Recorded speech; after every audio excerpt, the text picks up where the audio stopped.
बिस्मिल्लाहिर्रहमानिर्रहीम। व्यूअर्स, आपको फैसिलिटेट करने के लिए आजकल हम फिज़िक्स के न्यूमेरिकल सॉल्व कर रहे हैं। इस सिलसिले में आज का प्रॉब्लम है steel wire of cross sectional area 2 into 10⁻⁵ metre square is stretched through 2 millimetre by a force of 4000 newton. Find the Young's modulus of the wire. The length of the wire is 2 metre. देखिए, जैसे मैं बार बार आपको पहले भी बताता हूँ कि अगर आप डाटा केयरफुली पढ़ के और उसको डाटा को लिख लें तो एक तो आपकी प्रेजेंटेशन बेहतर हो जाएगी, उसके मार्क्स आ जाएंगे, और दूसरा आपको फार्मूले की तरफ जाना आसान रह जाएगा जो चीज़ें उसने दी होंगी।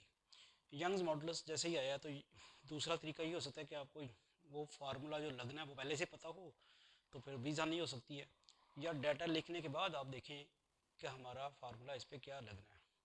तो हम डाटा लिखना शुरू करते हैं। जो क्वेश्चन की स्टेटमेंट में डाटा दिया हुआ है, steel wire of cross sectional area, तो कैपिटल ए हम लिखेंगे cross sectional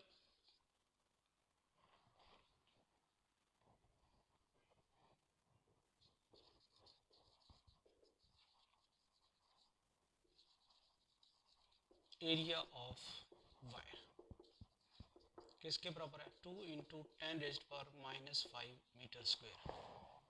cross sectional area of wire stretched through, ये जो स्ट्रेच्ड है ये बेसिकली चेंज इन लेंथ है, और यंग मॉडुलस का अगर फार्मूला ज़हन में आ जाए तो वो ये है y is equal to F into L naught over A into delta L. ये है यंग्स मॉडुलस का फार्मूला। ये मैंने आपकी आसानी के लिए लिख दिया है। इसके लिए क्या क्या चाहिए होता है? एफ चाहिए, एल नॉट चाहिए। एल नॉट जो है वायर की लेंथ है, ए ये क्रॉस सेक्शनल एरिया है, और ये चेंज इन लेंथ। जो आप जब उसे स्ट्रेच करते हैं तो जो इंक्रीज आया लेंथ में वो डेल्टा एल से डिनोट किया गया है। तो यहाँ से यहाँ डेल्टा एल जो है वो क्या है? Change in length of wire, जो कि आपके पास उसने दिया है 2 मिलीमीटर। इसको 1000 पे अगर आप डिवाइड करेंगे तो ये आपके पास क्या बन जाएगा? मीटर। ये फिर आ जाएगा 2 इंटू 10⁻³ मीटर। अगला काम क्या था? फोर्स। एफ कितनी दी हुई है? 4000 newton. Find the Young's modulus the length of the wire. Length of the wire L naught से कितनी दी हुई है? 2 मीटर। ये आपने डाटा लिख दिया, और ये जो फार्मूला मैंने यहाँ पे लिखा है ये सिर्फ आपको डाटा असेस करने के लिए लिखा था। मैं मिटा देता हूँ क्योंकि यूजुअली मैंने नोट किया है कि बच्चे पेपर में भी उसी तरह प्रेजेंट कर देती हैं, उस तरह आपने प्रेजेंट नहीं करना। ये प्रेजेंटेशन होगी आपकी। Cross sectional area of wire लिख दिया, चेंज इन लेंथ लिख लिया जो कि डेल्टा एल है, फोर्स लिख ली, और एल नॉट जो कि उसकी लेंथ थी। अब आप उसे बताएं कि Young's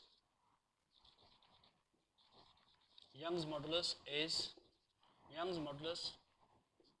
y is given by, क्या फार्मूला है? y is equal to f l not over a delta l। अब सिर्फ वैल्यूज पुट करनी है। f किसके बराबर है? 4000 न्यूटन, और l नॉट क्या थी? 2 मीटर। क्रॉस सेक्शनल एरिया जो था वो था 2 इंटू 10⁻⁵ मीटर स्क्वेयर, और चेंज इन लेंथ जो है वो भी ज़रा देख लें, वो थी 2 इंटू 10⁻³ मीटर। ठीक है जी, ये हमारे पास आ गया। अब ज़रा कैलकुलेशन हम कर लेते हैं। ये 2 तो कैंसिल हो गया इसके साथ, और फिर ये आपके पास इस 2 ने इसको काटा तो क्या रह गया? 2000, और आ जाएगा आपके पास, और ये मीटर भी कैंसिल हो जाएगा, ये मीटर उधर चला जाएगा ऊपर, newton per metre square divided by 10 raise to power -8, 10 raise पर -8 हो जाएगा, -5 और -3।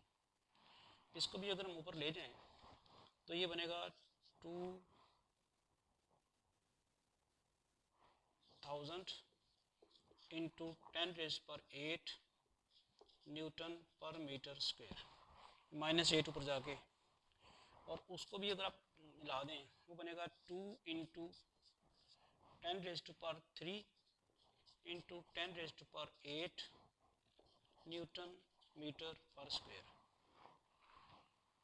ये 2000 को मैंने लिख दिया 2 इंटू 10 रेज पर 3। अब ये पावर्स ऐड हो जाएंगी, 2 इंटू 10 रेज पर 3 plus 8 newton per metre square, और फिर ये यंग्स मॉडुलस आ जाएगा आपके पास 2 into 10 raise to power 11 newton per metre square. तो इस क्वेश्चन में हमने यंग्स मॉडुलस मालूम करना था, उसका फार्मूला दिया हुआ है। जैसे मैंने आपको बताया कि फार्मूला जो लिखा था उसमें मैं वैल्यू जल्दी से पुट करके सिंप्लीफाई करके आंसर ये ले आऊँ तो उसके फिर मार्क्स नहीं मिलेंगे, कम मिलेंगे। तो प्रेजेंटेशन आप पूरी प्रॉपर करें और एंड पे आपको जाकर उसको बता भी दें कि हाईलाइट भी कर दें कि ये आपने यंग्स मॉडुलस फाइंड कर लिया।